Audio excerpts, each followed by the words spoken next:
Good morning from Los Angeles. I'm gonna unbox this quite interesting adapter.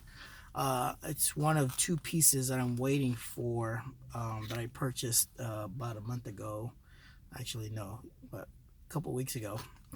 So I bought the Helios 58mm lens, and it's being delivered from Russia, and I'm quite excited to get it. And then I bought the adapter separately.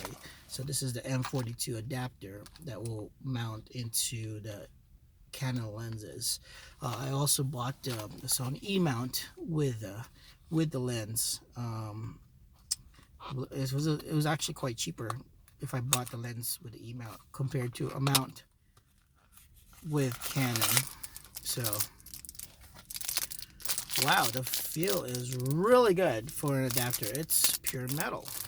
So my first experience of buying this kind of adapter, normally I buy other adapters and they're plastic made and just, cheap looking, but this is a nice looking adapter, pure metal.